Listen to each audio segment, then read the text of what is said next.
میرے عزیزوں، حالات زمانہ کو دیکھ کر کے مجھے یہ آیت بڑی حوصلہ افزا محسوس ہوتی ہے کہ میرا رب اب بھی مدد فرما رہا ہے۔ اگر رب تعالیٰ کی مدد ہمارے ساتھ نہ ہوتی تو اس طرح سے ہم کروڑوں کے بیچ میں زبان بن کر جیسے 32 دانتوں کے درمیان رہتی ہے نہیں رہ سکتے۔ اللہ رب العزت کی آج بھی مدد ہمارے ساتھ ہے۔ میرے عزیزوں، چند باتیں میں آپ کے سامنے کیوں عرض کرنا چاہوں گا، لیکن اس مدد کے متعلق ہم سوال کرتے ہیں، اے مولا وہ مدد کیوں نہیں آتی جو تو نے بدر میں 5000 فرشتوں کو اتارا؟ وہ مدد کیوں نہیں آتی کہ وہ لکڑی کو ڈھال بنا دیتے تو وہ تلوار بن جاتی؟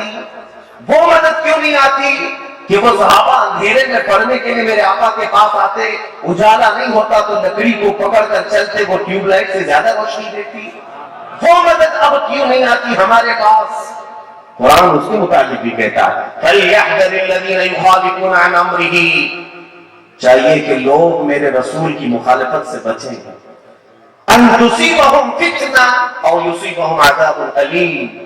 مولا فرماتا اگر تم اسی طرح رسول کے حکموں کی مخالفت کرتے رہو گے، ان قریب یا تو رب تمہیں فتنے میں مبتلا کرے گا یا دردناک عذاب میں گرفتار کرے گا۔ یہ دو چیزیں، یہ بھی رب کا وعدہ ہے۔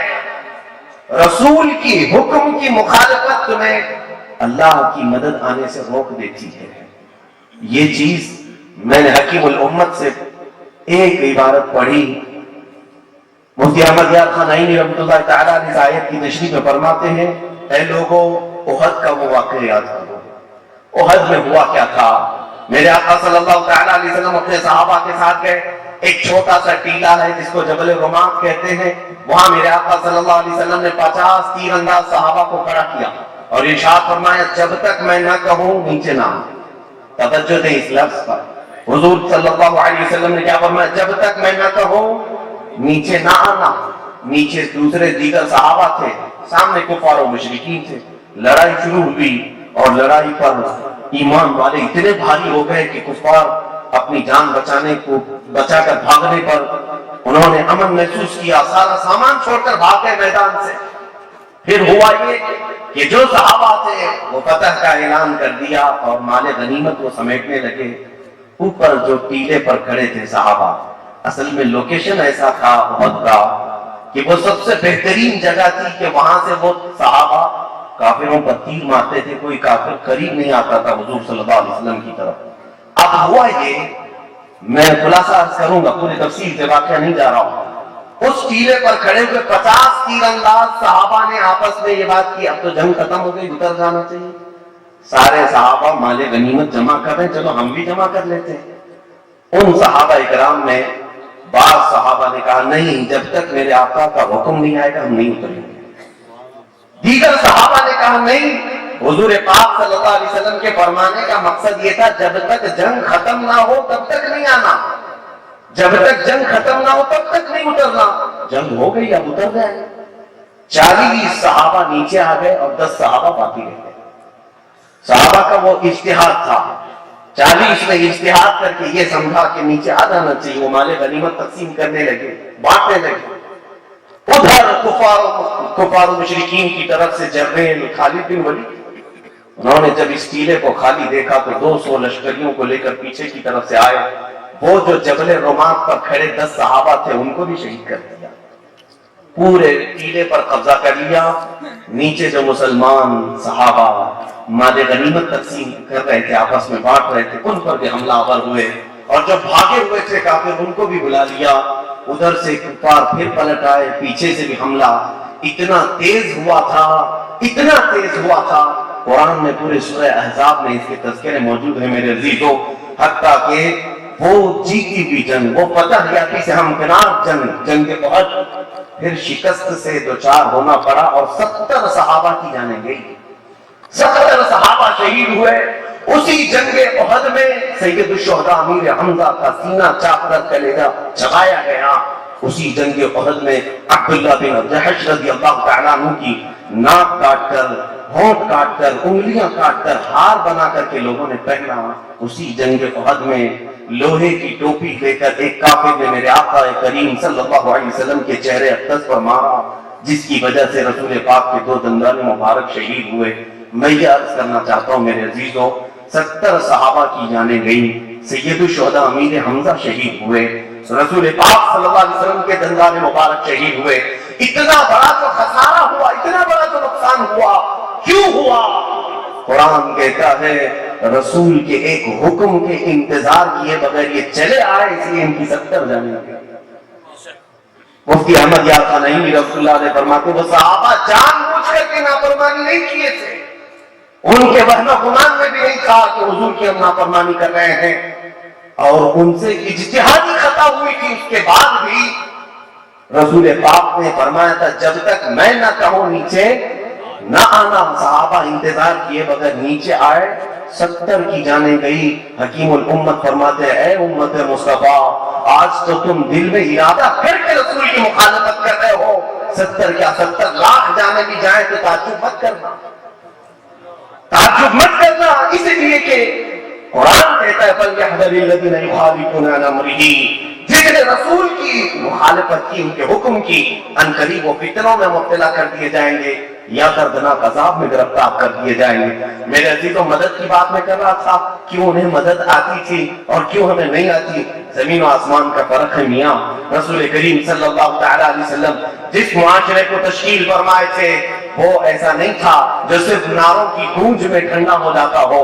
میرے آقا صلی اللہ تعالیٰ علیہ وسلم نے مدینہ طیبہ کے ان صحابہ کو جو تیار کیا تھا وہ صرف اور صرف عشق رسول، محبت رسول کے زبانی دعوے کرنے والی جماعت کا نام نہیں تھا۔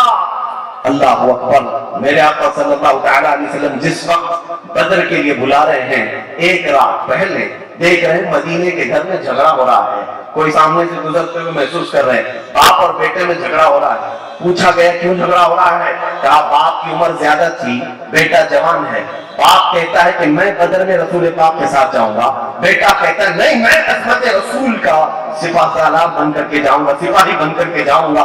باپ اور بیٹے میں حضور کے نام پر جان دینے کے لیے لڑائی ہو رہی ہے، حتیٰ کہ رات کو دونوں باپ اور بیٹے نے قرآن دازی کی، قرآن دازی کی۔ چلو جس کا نام نکلتا ہے وہ بدر میں جائے، میاں وہ جنگ کے میدان کے لیے قرآن دازی ہو رہی ہے، جہاں جان جا سکتی ہے، گردن کٹ سکتی ہے۔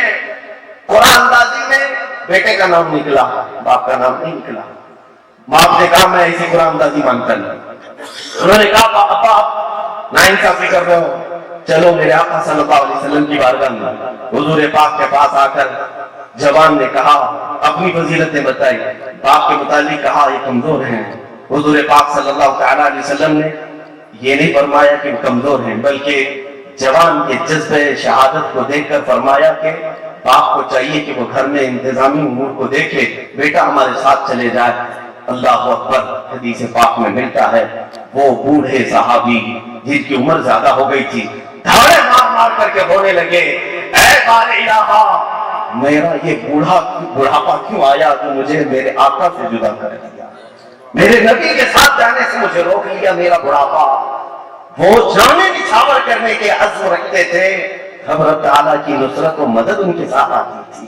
جانتے ہیں بدر ہم بھی گئے ہیں، آپ میں سے جس کو اللہ توفیق بخشے مدینہ طیبہ سے بدر کا سفر کر کے دیکھنا۔ آج اگر جاؤ گے بھی تو اے سی بس میں بیٹھ کے جاؤ گے، 160 کلومیٹر دور کا سفر کرتے ہیں ٹھنڈی اے سی بس میں، پھر بھی دیکھتے رہتے راستہ کٹ نہیں رہا ہے، کٹ نہیں رہا ہے۔ میں محسوس کرتا ہوں اللہ کے حبیب صلی اللہ علیہ وسلم نے جس وقت مدینہ طیبہ سے ان صحابہ کو آواز دیا، 313 صحابہ، جن میں سے 313 کے پاس گھوڑے نہیں، صرف 4 لوگوں کے پاس، اور باقی سب پیدل چلتے گئے، کئی لوگوں کے پیروں میں چپل نہیں۔ اور جب بدر کے میدان پہنچے حضور نے اس وقت بھی کہا کہ اگر تم میں سے کوئی جاتا ہو تو جائے۔ حضرت مقداد رضی اللہ تعالیٰ عنہ کھڑے ہوتے ہیں، کہتے ہیں ہم بنی اسرائیل نہیں جو یہ کہیں گے آپ اور آپ کے رب جا کر کے لڑیں، ہم تو محمد عربی کے غلام ہیں، خون کے آخری قطرے تک آپ کے ساتھ رہیں۔ میرے عزیزوں، بدر میں جا کر کے دیکھیں آپ کیوں مدد آئی۔ آج ہم سوچ رہے ہیں نا، لوگ سوال یہی کرتے ہیں، قرآن تو وعدہ کر رہا ہے قد افلح المؤمنون، مومنین کامیاب ہو چکے، کہاں ہے مولانا صاحب وہ کامیابی؟ کیا کامیابی اسی کو کہتے ہیں کہ ہماری ٹوپیاں چھین لی گئیں، داڑیاں کاٹ دی گئیں، کیا کامیابی اسی کو کہتے ہیں کہ قتل و غارت کا بازار گرم ہو گیا ہے؟ ہماری مسجدیں پامال کی جا رہی ہیں، خانقاہیں تباہ و برباد کی جا رہی ہیں، کیا اسی کو کامیابی کہتے ہیں؟ میں کہوں گا نادان زیادہ نہ گھبرا، قرآن نے کامیاب ان لوگوں کے لیے کہا ہے جنہوں نے عظمت مصطفیٰ دل میں بٹھا کر عمل کے میدان میں اترنے کی کوشش کی ہے، جو ایمان کامل کے ساتھ آئے ہیں ان کو قرآن کہتا ہے کان حقا علینا نصر المؤمنین۔ اللہ فرماتا ہے ہم نے تو اپنے اوپر لازم کر لیا ہے کہ مدد کریں گے تو ایمان والوں کی مدد کریں گے، رب کا وعدہ ہے۔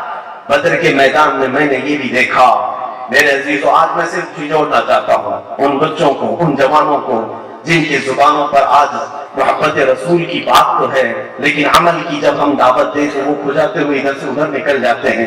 تمہیں معلوم ہے میں ایک قول نقل کر کے آگے بڑھتا ہوں، سیدنا ابو بکر شبلی بارگاہ امین ملت سے یہ میں آپ سب کے لیے پیغام دوں گا۔ حضرت ابو بکر شبلی رضی اللہ تعالیٰ عنہ فرماتے ہیں ایک سوال میری زندگی میں بہت ڈیفیکلٹ ہے، بہت سخت ہے۔ پوچھا گیا کیا ہے؟ کہا اگر کسی نے مجھ سے سوال کر لیا کہ تجھے رسول پاک صلی اللہ علیہ وسلم سے محبت ہے یا نہیں، میری زندگی کا ایک بڑا مشکل سوال ہے، بڑا مشکل ہے۔ آپ تو کہیں گے یہ کون سا مشکل سوال ہے؟ آپ سے اگر میں کہوں آپ حضور سے محبت کرتے ہیں یا نہیں، ایک جملے میں آپ کہہ دیں گے بالکل ہاں کرتے ہیں، یقیناً کرتے ہیں، لیکن حضرت ابو بکر شبلی فرماتے ہیں میرے لیے بہت مشکل سوال ہے، اگر میں نہ کہہ دوں تو کافر ہو جاؤں گا، اگر میں نہ کہہ دوں نہیں محبت نہیں کرتا معاذ اللہ کافر ہو جاؤں گا، اور اگر ہاں کہہ دوں تو ضمیر جھنجھوڑے گا، پکارے گا کہ تو جھوٹ تو نہیں بول رہا ہے، کہاں اخلاق رسول اور کہاں تیرے اعمال۔ وہ اولیاء کاملین ہیں، محبت رسول کو ان لوگوں نے یہ کہا کہ اس کو بولنے کا حق ہے جو نبی کے نقش قدم پر چلنے کی بات کرے گا۔ عزیزان گرامی، بدر کے میدان کی بات میں بتاؤں، آج ہمارے گھروں میں بھی بچے پالے جا رہے ہیں، کس انداز سے ان کی پرورش ہو رہی ہے، جوان ہو گئے اور جوانی بھی ختم ہونے کو آ گئی، انہیں ابھی وضو طہارت نماز کے مسائل تک معلوم نہیں۔ بدر کے میدان میں 13 سال کے بچے معاذ اور معوذ رضی اللہ تعالیٰ عنہما عبد الرحمن بن عوف رضی اللہ تعالیٰ عنہ کے پاس آ کر کہتے ہیں 13 اور 14 سال کے قریب قریب کی عمر ہے، 2 بچے جہاد میں شریک ہو گئے تھے۔ پوچھتے ہیں چچا جان ابو جہل کس کا نام ہے؟ جانتے نہیں تھے۔ عبد الرحمن بن عوف نے پوچھا تم کیا کرو گے اس کا؟ کہتے ہیں ہم نے سنا ہے کہ وہ ہمارے آقا کی شان میں گالیاں دیتا ہے، ہم سے یہ برداشت نہیں ہوتا۔ وہ بچے کس گھر کے پیدا ہوئے، کس گھر میں ان کی پرورش ہوئی تھی کہ نبی کی عظمت کے خلاف سننے والے کان تمہارے پاس نہیں ہونی چاہیے؟ ان بچوں کی تربیت وہاں ہوئی تھی۔ عبد الرحمن بن عوف کہتے ہیں بچوں وہ بڑا سردار ہے، مکہ کا پہلوان ہے، قریش کا سردار، تم کیا کرو گے اس کا؟ کہتے ہیں بتا تو دیجئے۔ ابھی حضرت عبد الرحمن بن عوف بات کر رہے تھے، سامنے سے ابو جہل اپنے گھوڑے پر بیٹھ کر جا رہا بدر کے میدان میں، تو آپ نے کہا وہ دیکھو وہ جو جا رہا ہے اسی کو ابو جہل کہتے ہیں۔ بات مکمل نہ ہونے کو تھی کہ یہ دونوں بچے چیل کی طرح جھپٹ کر ادھر چلے گئے۔ حدیث پاک میں موجود ہے کہ یہ 2 شہزادے 13 سال 14 سال کی عمر کے ہیں، ایک نے گھوڑے کی ٹانگوں پر مارا، دوسرے نے جیسے ہی ابو جہل نیچے گرا اس کی گردن پر تلوار رکھ کر اسے الگ کر دیا۔ تاریخ گواہ ہے اس بات کی، اوروں نے جہل کو مارا تو ان بچوں نے ابو جہل کو مارا ہے، اوروں نے کافروں کو مارا تو انہوں نے کفر کو ہی جہنم رسید کیا ہے۔ مگر میرے عزیزو ایک جذبہ میں نے وہاں دیکھا، بدر کے میدان میں دل دہل جاتا ہے، بیان کرتے آنکھوں سے آنسو آ جاتے ہیں۔ ان کے سردار کو انہوں نے تہتہ کیا ہے، گردن الگ کر دی ہے۔ ایک کافر دوڑتا ہوا آیا، حضرت معاذ جن کی عمر 14 یا 15 سال کی ہے، مونڈھے پر تلوار ماری جس کی وجہ سے ہاتھ کٹ کر کے لٹک گیا، بغل کی چمڑی سے لٹکا ہوا تھا، پورا نہیں گرا۔ حدیث پاک میں مونڈھے سے کٹا ہے اور بغل کی چمڑی سے ہاتھ لٹک رہا ہے۔ میاں ٹھوکر لگ جائے تو ہم کونے میں بیٹھ جائیں۔ اس بچے کی عظمتوں کو سلام، دوسرے ہاتھ میں تلوار اٹھایا، پھر میدان میں آیا، ہاتھ لٹک رہا ہے۔ صحابہ فرماتے ہیں اس بچے کے جذبے نے ہم سب کو جوان کر رکھا تھا، وہ دوسرے ہاتھ میں تلوار اٹھائے بار بار آتا تھا۔ پھر منظر اچانک اس وقت بدلا، صحابہ کہتے ہیں ہماری آنکھیں بھیگ گئی، ہم نے دیکھا وہ ہاتھ اس کا لٹک لٹک کر سامنے آتا ہے، بغل کی چمڑی سے لگا ہوا، بائیں ہاتھ میں تلوار پکڑے ہوئے ہے۔ پھر منظر یہ بھی دیکھا صحابہ نے کہ اسی 14 سالہ بچے نے اپنا ہاتھ پیر میں دبا کر کھینچ کے نکالا اور یہ کہا مجھے ایسے ہاتھ کی ضرورت نہیں جو میرے رب کی رضا میں خلل اندازی کر رہا ہے، میرے رب کی رضا میں خلل اندازی کر رہا ہے، مجھے اس ہاتھ کی ضرورت نہیں۔ میرے عزیزو، تم نے اپنی زندگی میں کتنی چیزوں کو اس طرح کھینچ کے نکالا ہے؟ بتاؤ کیا کیا چیزیں ہم نے نکالی ہیں جو محبت رسول سے ہمیں روک رہی ہیں؟ تمہارے کانوں پر گانے ہمہ وقت سجے رہتے ہیں، کبھی تو عہد کر لو کہ انہی کانوں نے مجھے نعت رسول سننے سے روک رکھا ہے، میں انہیں کیوں نہ اپنی زندگی سے الگ کر لوں؟ میرے عزیزو، کتنی ایسی چیزیں ہیں جو تمہیں گناہ کرنے پر آمادہ کی ہوئی ہیں اور میرے آقا کی بارگاہ میں آنے سے روکی ہوئی ہیں۔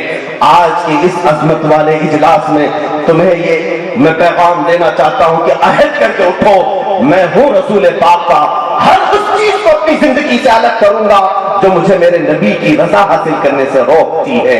میرے عزیزو، مدد آئے گی، آج بھی آئے گی، اگر ہو آپ کے اندر ایمان اور وہ جذبہ جو رسول پاک صلی اللہ علیہ وسلم کے صحابہ کے پاس تھا۔ میں نے ایک حدیث یہ دیکھی، خندق کا موقع ہے، جنگ خندق ہو چکی تھی، مہینوں وہاں پر میرے آقا صلی اللہ علیہ وسلم تشریف فرما رہے اور اس کے بعد فتح یابی ہو گئی۔ آپ سوچ رہے ہوں گے کہ یہ ساری جنگیں کیوں سنا رہے ہیں؟ پہلے میں صرف اور صرف اس لیے سنا رہا ہوں کہ ہم جس محبت رسول کے دعوے کرتے ہیں وہ ذرا آج ہمیں اپنے دامن میں جھانک کر دیکھنے کی بھی ضرورت ہے۔ کیا ہم صرف نعرہ لگا لیں تو کافی ہو جائے گا؟ کیا یہی ساری چیزیں ہماری زندگی کے لیے کافی ہیں؟ کیا عمل اب بھی نہیں ضروری ہے ہمیں؟ وہ صحابہ اکرام رضوان اللہ تعالیٰ علیہ مجمعین کی مدد آتی تھی اللہ کی طرف سے، کس لیے آتی تھی وہ صاف سمجھ میں آتا ہے۔ خندق کے بعد صحابہ کے زخم، پورے کپڑے پھٹے ہوئے ہیں، کسی صحابی کی پیشانی بہہ رہی ہے خون سے، سب واپس مدینہ طیبہ آ رہے تھے، بیچ راستے میں جبرائیل امین آئے۔ ایک مہینے تک صحابہ خندق کھودتے بھی رہے اور کفار سے لڑتے بھی رہے، تھک کر چور ہو چکے تھے، مدینہ طیبہ آ رہے ہیں، بیچ میں جبرائیل امین آئے، عرض کیا یا رسول اللہ صلی اللہ علیہ وسلم، رب تبارک و تعالیٰ حکم فرما رہا ہے یہیں سے آپ ایک دوسرے جہاد کے لیے چلیں، دوسرے جہاد کے لیے چلیں۔ میرے آقا صلی اللہ تعالیٰ علیہ وسلم جو کریم بھی ہیں، شفیق بھی ہیں، ہر ایک کا درد سمجھتے ہیں، اللہ کے حبیب صلی اللہ علیہ وسلم نے فرمایا جبرائیل ابھی تو ایک جہاد سے یہ لوٹے ہیں، تھکن سے چور ہیں، زخموں سے چور ہیں، یہ گھر جائیں، علاج معالجے کے بعد صحیح ہو کر پھر دوسرے جہاد کے لیے چلے۔ جبرائیل نے عرض کیا یا رسول اللہ رب کی منشا یہ ہے کہ یہیں سے چلیں۔ میرے آقا صلی اللہ علیہ وسلم نے فرمایا جبرائیل میں اپنے صحابہ سے بات کروں۔ صحابہ کو جمع کیا، کہا اے میرے صحابہ، جبرائیل آئے تھے رب کا حکم لے کر۔ صحابہ ہم گوش ہو گئے، آقا رب کا کیا پیغام ہے؟ میرے آقا صلی اللہ علیہ وسلم نے ان کے زخموں کو بھی دیکھا، جھکے چہروں کو بھی دیکھا، پھٹے کپڑوں کو بھی دیکھا، فرمایا مولا چاہتا ہے کہ یہاں سے ہم ایک اور جہاد کے لیے چلیں، کیا تم میں سے کوئی یہ چاہتا ہے کہ مدینے جا کر غسل کر لے، کپڑے بدل لے، زخموں کو صحیح کر لے؟ صحابہ نے کہا یا رسول اللہ جب اللہ کا حکم ہے تو دیر کس بات کی، یہیں سے چلیں۔ ایک صحابی نے بھی نہیں کہا ہم اپنی بیوی سے بات کر کے آتے ہیں، ایک صحابی نے بھی نہیں کہا ہم اپنے بچوں کا ماتھا چوم کے آتے ہیں۔ رسول کا حکم آ جانے کے بعد ان کو تو یہ قرآن نے سکھایا تھا استجیبوا للہ وللرسول اذا دعاکم، جب اللہ اور اس کے رسول تمہیں پکارے فوراً حاضر ہو جاؤ۔ میرے عزیزو کتنی مرتبہ اذانیں تمہیں پکارتی ہیں، کیا چھوڑ کر آتے ہو؟ کیا چھوڑ کر کے آتے ہو مسجدوں کی طرف کہ مجھے میرے رب کی طرف سے آواز آ گئی میں سب چھوڑوں اور چلا ہوں؟ بستر چھوڑ کر کے جو آئے گا تو کیا رب تعالیٰ کی مدد اس کے ساتھ نہیں آئے گی؟ مدد آئے گی۔ ہم میں وہ نوجوان کی آج ضرورت ہے، لوگ آج سوال کر رہے ہیں سیاست ہمارے پاس نہیں، اقتدار ہمارے پاس نہیں، دولت ہمارے پاس نہیں۔ میرے عزیزوں یہ سب اسباب ہیں، یہ مادیات ہیں، مومن کے لیے یہ تمام چیزیں اصل نہیں ہوتی۔ مومن کا سب سے بڑا ہتھیار اللہ کی ذات پر توکل اور یقین ہوتا ہے، سب سے بڑا ہتھیار ہے۔ ہند الولی معین الدین اجمیری رضی اللہ تعالیٰ عنہ چند فقیروں کے ساتھ ہندوستان آ رہے تھے، جبکہ تاریخ یہ بتاتی ہے کئی بادشاہوں نے حملے بھی کیے تھے، کسی کو فتح یابی نہیں مل پا رہی تھی اس زمانے میں، اور غریب نواز چند فقیروں کے ساتھ آ رہے تھے۔ ان سے کسی بادشاہ نے کہا بھی تھا کہ کہاں جا رہے ہیں یہ سارے درویش؟ غریب نواز نے کہا ہم تو ہندوستان فتح کرنے جا رہے ہیں۔ چند فقیروں کا ایک یعنی فقیروں کی ایک جماعت اس بادشاہ نے کہا کہ ہمارے پاس اتنی لشکر ہے، اتنے ہتھیار ہیں، سامان ہیں، ہم ہندوستان کے راجے مہاراجاؤں سے شکست کھا کر آ رہے ہیں، یہ گدڑی پہنے ہوئے فقیر جا رہے ہیں۔ غریب نواز رضی اللہ تعالیٰ عنہ نے یہ فرمایا کہ بادشاہو، تم میں اور ہم میں فرق یہی ہے کہ تم جب بھی جاتے ہو ہند فتح کرنے کے لیے ہاتھی گھوڑے اسباب جنگ پر یقین کر کے جاتے ہو، اس پر بھروسہ کر کے جاتے ہو۔ معین الدین اللہ کی ذات پر بھروسہ کر کے جا رہا ہے، اور وہ معین الدین آئے بھی اور فتح بھی کیا، آج تک ان کی کرسی ویسی ہی قائم ہے جیسے ان کے ظاہری حیات میں قائم ہے۔ میرے عزیزو، ایمان جس کے پاس ہے اس کے لیے اسباب کوئی معنی نہیں رکھتے۔ ہاں، اسباب اللہ نے بنایا ہے، لیکن اصل چیز اسباب نہیں۔ رسول پاک صلی اللہ علیہ وسلم کے ساتھ جو صحابہ گئے تھے، انہوں نے شکایتیں بھی کہ ہمارے پاس تلوار نہیں ہے، ہمارے پاس کوئی ہتھیار نہیں ہے۔ میرے آقا صلی اللہ علیہ وسلم نے انہیں بھیجا نہیں کہ تم جاؤ، تم کام کے نہیں ہو، بلکہ اسی حالت میں قبول فرما لیا اور فرمایا تم کھڑے رہو، ایمان اگر کامل ہے تو رب تعالیٰ کی مدد نازل ہوگی۔ میرے عزیزوں، ایک اور بات میں عرض کرتا ہوں، آج مسجد کے لیے ہم اپنی قربانی نہیں دے سکتے، اپنے بستر سے فجر کے وقت اٹھ نہیں سکتے، اور پھر دن بھر ہم چیختے پھرتے مولا کی مدد کب آئے گی؟ رب تعالیٰ ہمارے لیے کب مدد نازل کرے گا؟ وہ صحابہ کو اتنی مدد آتی تھی، ہم کو کیوں نہیں آتی؟ کئی لوگوں نے ہم سے یہ سوال بھی کیا، کچھ ٹرینڈ بھی چل رہے ہیں فیس بک وغیرہ پر، اس طرح کی تحریریں ہمیں پڑھنے کو ملتی ہیں، لوگ یہی سوال کرتے ہیں۔ جواب صاف ہے، میرے آقا صلی اللہ تعالیٰ علیہ وسلم کی نداؤں پر کیا تم حاضر ہوتے ہو؟ آج شریعت جس کا تقاضا کرتی ہے کیا تم اس کی طرف آتے ہو؟ تم نے تو شناختیں ہی ختم کر دی ہیں، آئیڈینٹیٹی ختم کر دی ہے، اپنی ذات سے میرے آقا صلی اللہ علیہ وسلم کو پہچاننے والی کوئی چیز ہی نہیں رکھی ہے۔ مدد کیسے آئے گی؟ مدینہ طیبہ کی بات دیکھیں، آج اگر آپ کو دعوت دی جائے تو یہاں پر کتنے لوگ حاضر ہوتے ہیں دین اسلام کی خاطر، اللہ رب العزت کی بارگاہ میں سر جھکانے کی خاطر، اور وہاں میرے آقا آواز دیتے ہیں گردن کٹانے کے لیے، جھکانے کے لیے نہیں، مسجدوں کے لیے بلانے کی بات نہیں، گردن کٹانے کے لیے بلاتے تو وہ ایسے حاضر ہوتے، ہمارے جلسوں میں بھی اتنے نہیں آتے، وہ کٹانے کے لیے آ جاتے تھے۔ ایک بار میرے آقا صلی اللہ علیہ وسلم نے اعلان فرمایا کہ جتنے لوگ ہیں سارے جوان آ جائیں میرے ساتھ، کوئی گھر میں باقی نہ رہے۔ سب آگے، صفیں لگ گئی تھی، صحابہ فرماتے ہیں سب کی صفیں میرے آقا ترتیب دے رہے تھے، اس وقت مدینہ طیبہ کی ایک خاتون دوڑتی ہوئی آئی، بارگاہ مصطفیٰ صلی اللہ علیہ وسلم میں آئی، دیکھا 1.5 سال کا بچہ اس کے ہاتھ میں ہے۔ وہ خاتون مدینہ بچہ لے کر کے آئی اور کہا یا رسول اللہ صلی اللہ علیہ وسلم، آپ کا اعلان تو سنا کہ آپ نے سب جوانوں کو طلب کیا ہے، جس کے گھر میں جو تھا سب آ گئے۔ میرے آقا پچھلے جہاد میں میرا شوہر فوت ہو چکا، میرا کوئی بھائی نہیں رہا، میرے پاس کوئی جوان نہیں، میرے مرحوم شوہر کی ایک نشانی یہ 1.5 سالہ بچہ ہے، دل گوارا نہیں کر رہا تھا کہ لڑکا ہے اس کو لے کر گود میں رکھوں، اسی کو لے کر آپ کی بارگاہ میں آؤں، یہ قبول فرما لے۔ جانتے ہیں میرے عزیزوں، میرے آقا صلی اللہ تعالیٰ علیہ وسلم نے اس خاتون کو پوچھا، اے خاتون 1.5 سال کا بچہ یہ دودھ پینے والا، اسے کہاں جہاد میں لے آئی، اس جنگ کے میدان میں کیوں لے آئی؟ جذبے کو سلام ان ماؤں کے، اللہ اکبر۔ وہ خاتون مدینہ کہتی آقا میں جانتی ہوں میرا بچہ چل بھی نہیں سکتا، تلوار کیا تیر بھی اٹھا نہیں سکتا، مگر میرے آقا میں یہ چاہتی ہوں میرا یہ بچہ کسی مجاہد صحابی کے ہاتھ میں دے دیں، تاکہ وہ میدان جہاد میں جب لڑتا رہے کافروں کی طرف سے اگر تیر آئے تو میرے بچے کو ڈھال تو بنا سکتا ہے، میرے بچے کو ڈھال تو بنا سکتا ہے، میرا بچہ لڑنے کے کام نہیں آیا تو ان کے ڈیفنس کے کام تو آ سکتا ہے۔ اللہ اکبر۔ میرے آقا صلی اللہ علیہ وسلم کی آنکھوں میں آنسو آ گئے۔ میرے عزیزوں، انہوں نے عظمت رسول کے لیے وہ قربانیاں دی، تب نصرت الہی جھم برسات کرتی رہی، مولا کریم ان پر رحمتوں کی بارشیں کرتا رہا، ان کی مدد کرتا رہا، یہاں تک کہ قرآن نے ان کے لیے کہہ دیا مولا نے رضی اللہ عنہم، سب گواہ ہو جاؤ اللہ ان سے راضی ہے، اللہ ان سے راضی ہے۔ کیوں؟ اس لیے کہ انہوں نے اپنے گھر کی کوئی چیز نہیں دیکھی، جب میرے آقا نے پکارا ہر چیز لے کر حاضر ہوئے۔ عزیزان گرامی وقار، آج انہی صحابہ کی تو یہ بات تھی، ٹل نہ سکتے تھے، جنگ میں اگر اڑ جاتے تھے، پاؤں شیروں کے بھی میدان سے اکھڑ جاتے تھے، تجھ سے سرکش ہوا کوئی تو بگڑ جاتے تھے، تیز کیا چیز ہے، ہم توپ سے بھی لڑ جاتے تھے۔ آ گیا عین لڑائی میں گھر وقت نماز، قبلہ روح ہو کے زمین بوس ہوئی قوم حجاز، ایک ہی صف میں کھڑے ہو گئے محمود و ایاز، نہ کوئی بندہ رہا نہ کوئی بندہ نواز۔ ان صحابہ کی صفات اگر آج بھی ہم نے اپنایا، یقین جانو میرے مولا کی مدد آئے گی، کیونکہ قرآن میں اس نے فرمایا الا ان نصر اللہ قریب، آگاہ ہو جاؤ اللہ کی مدد بہت قریب ہے، اللہ کی مدد بہت قریب ہے۔ عزیزان گرامی وقت میں اقبال کے اس شعر کو، علامہ اقبال کے اس شعر کو اپنی تقریر کا خلاصہ سمجھتا ہوں۔ کیوں ہم سے روٹھی روٹھی ہے آج کامیابی، کیوں وقار چھینا ہوا دکھتا ہے، کیوں عظمتیں ہم سے دور بھاگی ہوئی ہیں، خوف ہم سب کے دلوں پر کیوں مسلط ہے۔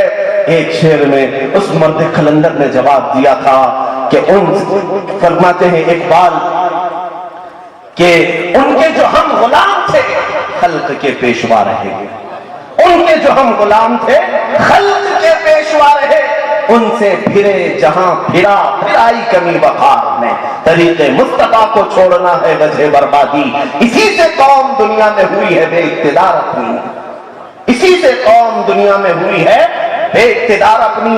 میرے عزیزوں، ابو داؤد شریف کی حدیث، میرے آقا صلی اللہ علیہ وسلم فرماتے یوشک ان تداعى علیکم الامم کما تداعى الاکلۃ الی قصعتها، حضور فرماتے ہیں قریب دیکھو کہ تم میری امت پر ساری جماعتیں جھپٹ پڑیں گی جیسے کہ بھوکا برتن پر جھپٹتا۔ کیا وہ زمانہ نہیں ہے آج؟ ہر قوم ہم پر جھپٹا ماری ہوئی ہے، ہر ایک کا ٹارگٹ یہی نظر آتے۔ کیوں؟ میرے آقا صلی اللہ تعالیٰ علیہ وسلم سے صحابہ نے پوچھا نحن من قلت یومئذ یا رسول اللہ، اے اللہ کے رسول اس زمانے میں کیا ہماری تعداد کم ہوگی؟ کیوں ساری قومیں ہم پر جھپٹیں گے؟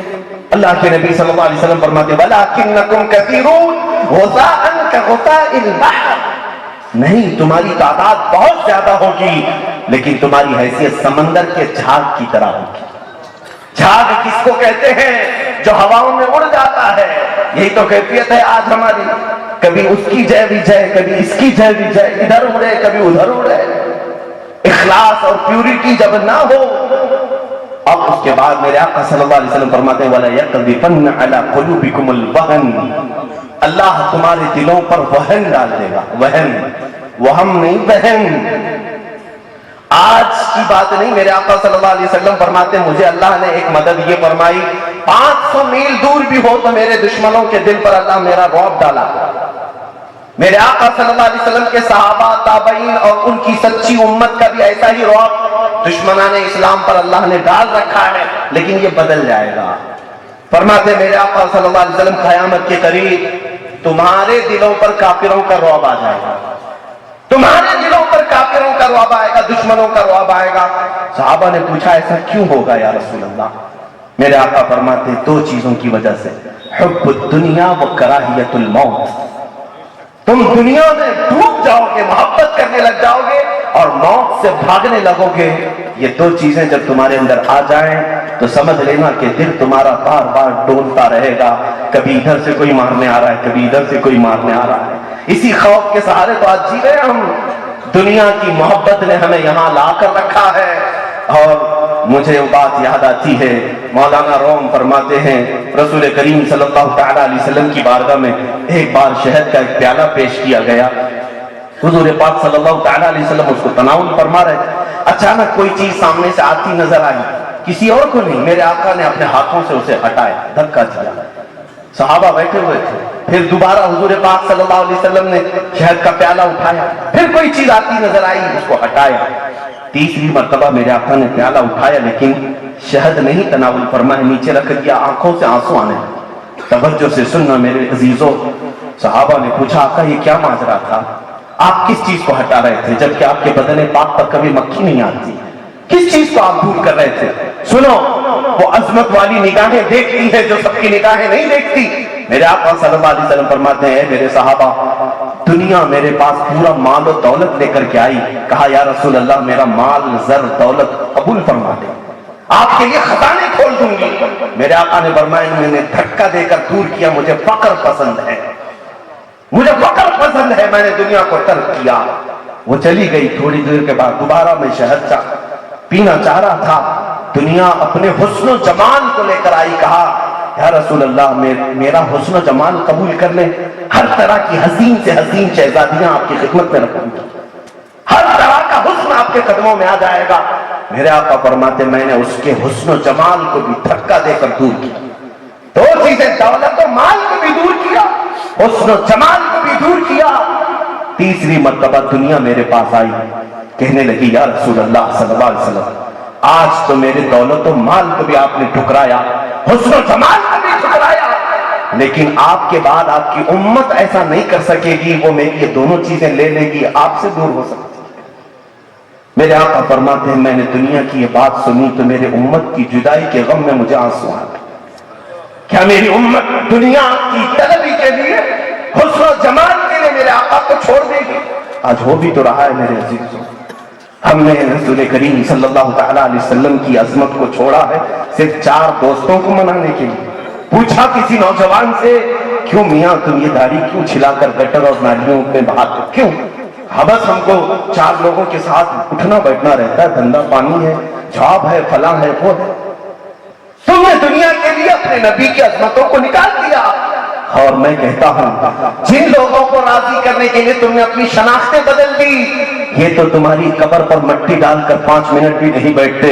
جب قبر کی تختیاں تمہاری بند ہوتی ہیں، وہ نہ دوست آتا ہے، نہ وہ بھائی آتا ہے، نہ تمہارا وہ آفیسر آتا ہے جس کو دکھانے کے لیے تم سجدے سورتے تھے، آتا ہے قبر میں تو مدینے کا تاجدار آتا ہے۔ رسول پاک صلی اللہ تعالیٰ علیہ وسلم تشریف لاتے ہیں، فرماتے ہیں مشائخ اعظام اولیاء کاملین فرماتے ہیں قبر کے اس سوالوں کے وقت جب تم سے یہ پوچھا جائے گا، فرشتے پوچھیں گے نا 3 سوال، سب کو معلوم ہے نا، تمہارا رب کون ہے، تمہارا دین کیا ہے، اور میرے آقا قبر میں ہوں گے، فرشتے ان کی طرف دکھا کر پوچھیں گے ان کے بارے میں تو کیا کہتا تھا۔ توجہ سے سنو اے نوجوانوں، اگر تم یہ سوچتے ہو میرے آقا کو دیکھ کر تمہیں چیخ پڑوں گا یہ میرے آقا ہیں، میرے داتا ہیں، میرے مولا، بزرگان دین فرماتے ہیں قبر میں جب تم اس وقت دیکھو گے میرے آقا اپنا چہرہ پھیر لیں گے اور فرمائیں کہ خبردار میری طرف مت دیکھنا، اس لیے کہ تجھے تو دنیا میں میرا چہرہ پسند نہیں تھا، تجھے دنیا میں میرا چہرہ پسند نہیں تھا، آج کیوں دیکھ رہا ہے؟ تو کیا بلاؤ گے انہی فلم ایکٹروں کو، قبر میں پکارو گے انہی لوگوں کو جس کے تم فین ہو؟ کیا آ جاؤ ہم تمہارا ہیئر اسٹائل اپناتے تھے، تمہارے کپڑوں کی طرح کپڑے پہنتے تھے، تم نے اگر پینٹ پھاڑ لی تو ہم بھی پھاڑ دیتے تھے، بلاؤ گے قبروں میں ان کو؟ میرے عزیزو اس وقت سوائے دامن رسول کے کوئی چیز تمہیں بچا ہی نہیں سکے گی۔ آج لے ان کی پناہ، آج مدد مانگ ان سے، پھر نہ مانیں گے قیامت میں اگر مان گیا، پھر نہ مانیں گے اگر قیامت میں مان گیا۔ عزیزان گرامی وقار، ہم سب کو اولیاء کاملین نے یہی درس دیا۔ سرکار سیدی حضور احسن العلماء رضی اللہ تعالیٰ عنہ کی بارگاہ میں آج خراج عقیدت پیش کرنے کے لیے آئے ہیں۔ اس عظیم شہزادے کو آپ دیکھ رہے ہیں جس بارگاہ کا میں ایک ادنا سا بھکاری ہوں، مارحرہ مطہرہ کو میں نے بہت قریب سے پڑھا ہے، وہاں کے مشائخ اور پیران اعظام نے جو پوری دنیا کی تربیت کی ہے، میں نے موضوع ہی اس لیے ابھی آپ کے سامنے گھمایا کہ وہ ایک خانقاہ ایسی نظر آتی ہے جس نے ترک دنیا ہمیں سکھایا ہے، ترک دنیا ہمیں سکھایا ہے۔ بڑے بڑے لوگ اپنے نذرانوں کے ساتھ وہاں حاضر رہتے خریداری کے لیے، لیکن مارحرہ کے ایک پیر کو بھی آج پورا ہندوستان خرید نہیں سکا۔ اچھے مفتی صاحب زندہ باد، نعرہ تحقیق، نعرہ رسالت، خاندان برکات، خانقاہ عالیہ قادریہ برکاتیہ، حضور تاج المشائخ۔ میری اصلاح فرمائیں گے حضور، جہاں تک مجھے روایتیں ملی ہیں، لیکن یہ دیکھی ہوئی آنکھیں، میں نے سنا ابھی کانپور میں کل کہ سیدی احسن العلماء رحمت اللہ کے میلاد کے آپ جا رہے تھے اور مارحرہ مطہرہ کے غریب بستیوں والے آ گئے، کہا ہمارے گھر میں بھی میلاد ہے۔ آپ نے فرمایا نہیں مجھے ممبئی جانا ہے۔ دیہات والے کبھی کبھار جو والہانہ محبت کرتے ہیں ان کی محبت ہی الگ ہوتی ہے۔ انہوں نے کہا کہ اچھا میاں آپ وہیں جائیں گے بڑے شہروں میں، بڑے شہر میں جائیں گے؟ اور میں نے سنا کہ انہوں نے یہ تک کہا کہ ٹھیک ہے میاں جاؤ، جب انتقال ہوتا ہے تو مارحرہ والے ہی رہیں گے، ممبئی والے تھوڑی نہ آئیں گے۔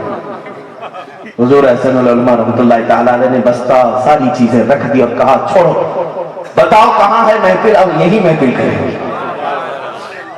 یہ امت مصطفیٰ صلی اللہ تعالیٰ علیہ وسلم کی فکر ہوتی ہے، نہ کہ دنیا طلبی۔ انہی اولیاء کی بارگاہ میں ہم آج سر جھکاتے ہیں جن اولیاء نے ہمیں یہ دنیا میں ڈوب جانے سے محفوظ رکھنے کے علاج عطا کیے ہیں۔ میرے عزیزوں، آج آپ سب کے لیے یہی میری ریکویسٹ ہے کہ جس طرح سے ہمارے بچے آج ڈوب گئے ہیں انٹرنیٹ میں، یہ جال ہے، یہ کیسے پھنسے ہوئے ہیں۔ رات کو اس کے ہاتھ میں موبائل آیا، صبح کی اذان تک گیم میں مصروف ہے، اور پورنوگرافی، پتہ نہیں کیسی کیسی گندی تصویروں کے ساتھ پوری رات گزارتے رہتے ہیں۔ تم جس چیز میں جکڑے ہوئے ہو، تم اس کے لیے نہیں پیدا کیے گئے ہو، تم اس کے لیے نہیں بنائے گئے ہو، تم عظمت مصطفیٰ کے علمبردار ہو۔ قرآن نے تمہیں کہا ہے کنتم خیر امہ، تم سب سے بہترین امت ہو۔ کہاں یہ غلاظتوں میں پڑ گئے؟ کہاں تمہارے ہاتھوں میں یہ آ گئی؟ تمہارے ہاتھ تو قرآن کریم اٹھانے کے لیے تھے، تمہاری زبانیں تو عظمت رسول کے گن گانے کے لیے تھی، تمہاری آنکھیں تو وہ ہونی چاہیے کہ جس کے دل پر پڑے وہ ایمان سے سرشار ہو جائے۔ آج ہم نے اپنے ہاتھوں اپنے آپ کو برباد کیا ہوا ہے۔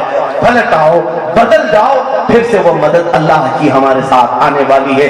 سلطان الاولیاء سرکار غریب نواز کے عرس مقدسہ کی مناسبت سے بھی میں یہی عرض کرنا چاہوں گا۔ آخری بات میں سمیٹتا ہوں، میں نے میرے مرشد گرامی حضور تاج المشائخ کو اتنی دیر تک زحمت دی ہے، میں اللہ کی بارگاہ میں معافی بھی طلب کرتا ہوں۔ بس یہ چاہتا ہوں کہ بچہ باپ کے سامنے جب زیادہ بولتا رہتا ہے تو صرف اسی امید سے بولتا ہے کہ جہاں پھسلن ہوگی یہ سنبھال لیں گے، کبھی تو ہمارا ہاتھ پکڑ لیں گے، کہیں تو ہماری انگلی تھام لیں گے۔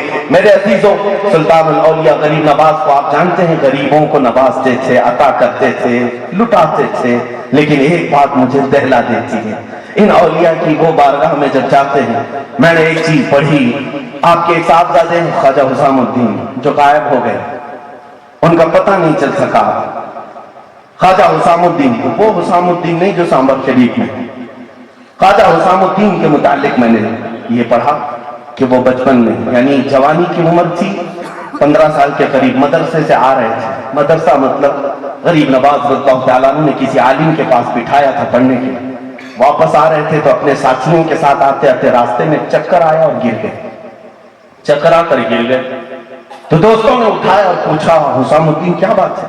کہا 3 دن سے میرے گھر میں فاقہ چل رہا ہے، 3 دن سے گھر میں فاقہ چل رہا ہے، بھوک کی شدت نے مجھے پریشان کر دیا، میں چکرا گیا۔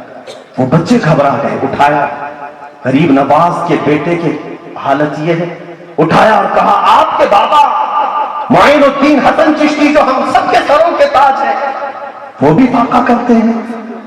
بیٹے نے کہا اے بچوں، میں تو 3 دن سے ہوں، میرے بابا کو پچھلے 9 دن سے فاقے میں دیکھ رہا ہوں۔ اتنا کہہ کر کے وہ آ تو گئے، سارے بچے دوڑ کر اپنے اپنے گھروں پر جا کر اپنے والدین سے کہا ہم نے تو عجیب منظر دیکھا، پیر و مرشد کے گھر میں فاقہ ہے اور وہ پوری دنیا کو نواز رہا ہے۔ گھروں سے سارے لوگ بڑے بڑے طبق لے کر کے آئے۔ شام کے وقت غریب نواز رضی اللہ تعالیٰ عنہ روزہ افطاری کے لیے بیٹھے تھے، سارے کھانے دیکھ کر کے آپ نے محسوس کیا آج تو کچھ الگ ہوا ہے، اتنے کھانے تو آتے نہیں تھے۔ لوگوں سے پوچھا کہ آج سارے لوگ کھانے لے کر کے آ گئے، کیا بات ہے؟ سبوں نے کہا حضور ہم نے یہ سنا ہے کہ آپ کے گھر میں فاقہ چل رہا ہے۔ ہم کو آپ نے اشارتاً بھی نہیں کہا، ہم ساری چیزیں لے کر حاضر ہو جاتے ہیں۔ سرکار غریب نواز نے پوچھا کہ کون بتایا؟ کہا خواجہ حسام الدین آج گر گئے تھے راستے میں، چکر آ کر کے بھوک کی شدت کی وجہ سے، تو ہم نے ہمارے بچوں سے سنا کہ وہ کہہ رہے تھے آپ کے گھر میں فاقہ ہے۔ غریب نواز رضی اللہ تعالیٰ عنہ نے جو تناول کرنا تھا تناول فرما لیا۔ گھر آئے رات کو، اپنی اہلیہ محترمہ کو بلایا، حسام الدین کدھر؟ بلانے کے بعد آپ نے صرف ایک تنبیہ کہی، اے حسام الدین تم ہمارے سامنے سے دور ہو جاؤ، اس لیے کہ میں نے جو فاقہ کیا تھا وہ قوم کو دکھانے کے لیے نہیں، یہ میرے رب کا اور میرا راز تھا جو تو نے افشا کیا ہے۔ یہ رسول کریم صلی اللہ علیہ وسلم کے گھر کی عادتیں تھیں، وہ آل رسول ہیں جنہوں نے ہمیں دین دیا ہے۔ آج تو بچے سے بھی اس لیے بگڑے ہوئے ہیں کہ ماں نے آج چکن نہیں بنایا ہے، ماں نے آج مٹن نہیں بنایا ہے، بھاگ کے چلا گیا۔ میرے عزیزو یہ درس بھی تو دو بچوں کو کہ قناعت بھی کسی چیز کا نام ہے۔ رسول کریم صلی اللہ تعالیٰ علیہ وسلم نے جو ہمیں تربیت دی ہے اس تربیت کو بھی اپنے بچوں کے اندر منتقل کرو۔ آج وہ بچیاں جو ٹی وی سیریل دیکھ کر کے اپنے لائف سٹائل کو متعین کر رہی ہیں، ان کے لیے بھی میں کہوں گا، میں صرف آپ سے جو مخاطب ہوں اس لیے کہ آپ مسلمان ہیں، میں کافروں کے درمیان گفتگو نہیں کر رہا۔ آپ کا اور میرا تعلق تعلق مدینے کے تاجدار سے ہے تو بات بھی میں مدینے کے تاجدار کی ہی کر رہا ہوں۔ آپ سب کو عمل کرنا ہی چاہیے۔ میرے آقا صلی اللہ تعالی علیہ وسلم نے اپنے گھر میں یہ بھی سکھایا، حسنین کریمین۔ شہاب الدین قلیوبی رحمۃ اللہ علیہ اس کو لکھتے ہیں، مجھے درد ہوتا ہے اس چیز کو بیان کرتے ہوئے کہ میرے آقا گھر میں آئے، حسنین کریمین کو روتا ہوا دیکھا، پوچھا فاطمہ کیوں رو رہے ہیں؟ کہا بھوک سے رو رہے ہیں، بھوک سے رو رہے ہیں۔ اللہ کے حبیب صلی اللہ علیہ وسلم فرماتے ہیں میں جاؤں گا ان کے لیے کچھ نہ کچھ لاؤں گا۔ اور میرے آقا کہے کہاں سے لاتے؟ وہ مالک جنت ہے، طلب کرے جنت کے طبق اتر جائیں۔ لیکن میرے آقا مدینہ طیبہ سے بہت دور آ گئے، ایک باغیچے میں داخل ہوئے۔ باغیچے کا مالک وہاں کھڑا تھا، اس سے پوچھا کہ اے باغیچے کے مالک کیا تو مجھے مزدوری پر رکھے گا؟ تیرے باغیچے میں کسی کام کی حاجت ہے؟ اس نے کہا ہاں، یہ دیکھو یہ کنواں ہے، اس میں ڈول ڈالو، پانی اٹھاؤ اور میرے کھجوروں کے باغیچے میں کھجوروں کے درختوں کی سینچائی کرو، ایک ڈول نکالو گے تو کھجوریں دوں گا۔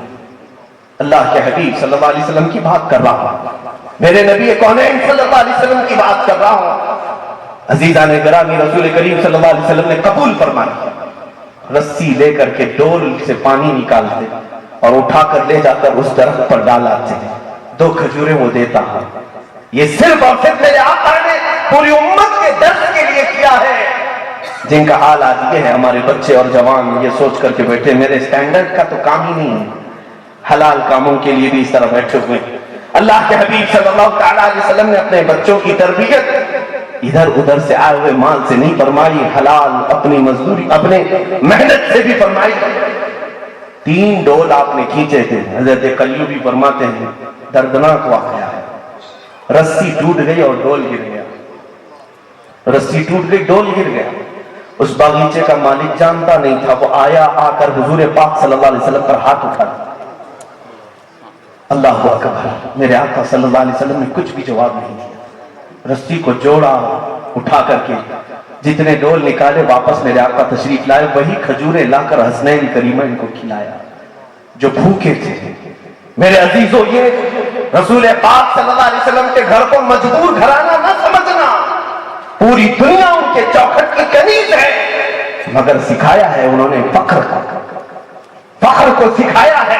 میرے آقا صلی اللہ تعالی علیہ وسلم کی بارگاہ میں شام میں وہ شخص دوڑتا ہوا آیا، اسے کسی نے خبر کر دی کہ جس پر تو نے آج ہاتھ اٹھایا وہ محمد رسول اللہ ہے۔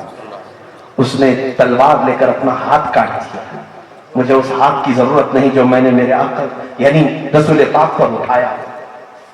یا تو وہ ایمان والا نہیں تھا، اس کی تفصیلات اس حکایت میں موجود نہیں ہے۔ اللہ کے حبیب صلی اللہ علیہ وسلم کے پاس جب وہ دوڑتا ہوا آیا، میرے آقا نے اپنا لعاب پاک لگا کر پھر سے ہاتھ کو جوڑ دیا اور کچھ بھی مواخذہ نہیں فرمایا۔ میرے عزیزو، یہ تمام باتیں میں صرف عشق رسول میں تمہیں ڈوبنے کے لیے کہہ رہا ہوں۔ وہ عظمت والے رسول کی محبت میں جھوم جاؤ جس رسول کو اللہ تعالیٰ نے ہمارے درمیان مبعوث کیا ہے۔ تم اب تک اپنی حیثیت نہیں سمجھ سکے، اس امت میں پیدا ہونے کے لیے انبیاء دعا کرتے رہے اور پچھلی امتیں رویا کرتی تھیں، امت مصطفیٰ کی قسمت پر وہ رشک کیا کرتے تھے۔ کیا ہو گیا ہمیں؟ ہم اپنی حیثیت نہیں سمجھ پا رہے ہیں، اپنی حیثیت کو۔ میرے آقا صلی اللہ علیہ وسلم کو مولا پورے جہانوں کی رحمت بنایا ہے، وہ کسی عالم میں رہ جاتے کیونکہ وہ ہر عالم کی رحمت ہے، یہ ان کی مہربانی ہے کہ یہ عالم پسند آیا۔ میرے آقا ہمارے درمیان ہیں، یہ جو عذابات ہم سے اٹھائے گئے ہیں، آج ہمارے گناہ ویسی ہی ہیں جیسے شعیب علیہ السلام کی قوم کے تھے، ویسے بھی ہیں جو لوط علیہ السلام کی قوم کے تھے، ویسے گناہ بھی ہیں جو موسیٰ علیہ السلام کی قوم کے بھی تھے، لیکن ان کی نافرمانیوں پر مولا انہیں بندر بنایا، خنزیر بنایا، زمین پھاڑ کر کے انہیں تہس نہس کر دیا، آسمان سے پتھروں کی نوکیلی بارشیں کی، آگ برسایا۔ وہ سب عذابات دیکھ رہے ہو، آج تم آ رہے ہیں؟ نہیں آئے۔ قرآن یہ بھی کہتا ہے وَمَا كَانَ اللَّهُ لِيُعَذِّبَهُمْ وَأَنْتَ فِيهِمْ، اب اللہ ویسے عذاب نہیں بھیجے گا، اس لیے کہ لوگوں تمہارے درمیان میرا رسول جلوہ گر ہے، یہ رسول کی برکت ہے۔ اور آپ یہ سوچ کر کے بیٹھے ہیں ہم جو کچھ کر رہے ہیں وہ سب صحیح کر رہے ہیں، میرے آقا کی رحمتوں نے بچا رکھا ہے، تو کیوں نہ ہم پلٹ کر کے اسی تاجدار مدینہ کی طرف چلے جہاں سے صدیق اکبر چلے تھے، جہاں سے حیدر کرار چلے تھے۔ میرے عزیزو، راستہ ایک ہی ہے ہماری کامیابی کا، پلٹ جاؤ اسی گنبد خضرا کی چھاؤں کی طرف، وہاں سے جو احکامات ملے سر جھکا کر عمل کرو، پھر دیکھو دنیا کے اقتدار بھی تمہارے قدموں میں ہے، حکومتیں بھی تمہارے پاس ہیں، اور دولت و مال بھی تمہارے پاس ہے۔ ارے وہ گدڑی پہنے ہوئے صحابہ جب جنگلوں میں جاتے تھے، شیروں کو اللہ ان کا مطیع و فرمانبردار بناتا تھا، اور دریاؤں میں وہ جاتے گھوڑے لے کر کے تو اللہ ان کے لیے راستے کشادہ فرما دیتا تھا، راستے کھول دیے جاتے تھے۔ آج ہمارے لیے زمینیں تنگ اس لیے ہو رہی ہیں، ان کے جو ہم غلام تھے خلق کے پیشوا رہے، ان سے پھرے، جہاں پھرا پھر آئی کمی وقار میں۔ آج اس ڈور سے ایک بار جڑ کر کے پھر دیکھو، میرے آقا صلی اللہ تعالیٰ علیہ وسلم نے وعدہ فرمایا ہے، اور رب نے وعدہ فرمایا وَلَا تَهِنُوا وَلَا تَحْزَنُوا وَأَنْتُمُ الْأَعْلَوْنَ إِن كُنتُم مُؤْمِنِينَ۔ نہ گھبراؤ، نہ پریشان ہو، تم ہی سربلند رہو گے اگر تمہارے پاس ایمان ہے۔ تم یہ طاغوتی قوتوں سے ڈرتے ہو، یہ شیطانی دجالی قوتوں سے ڈرتے ہو جو 5 سال کے لیے کسی تخت پر بیٹھی ہوئی ہیں، ان سے خوف کھا رہے ہو۔ ایمان والا تو اس سے بڑے فرعونوں سے بھی نہیں ڈرتا، اس سے بڑے نمرودوں سے بھی نہیں ڈرتا، لیکن آج ڈر صرف اس لیے ہے کہ ان کے جو ہم غلام تھے۔ بات اسی پر آتی ہے،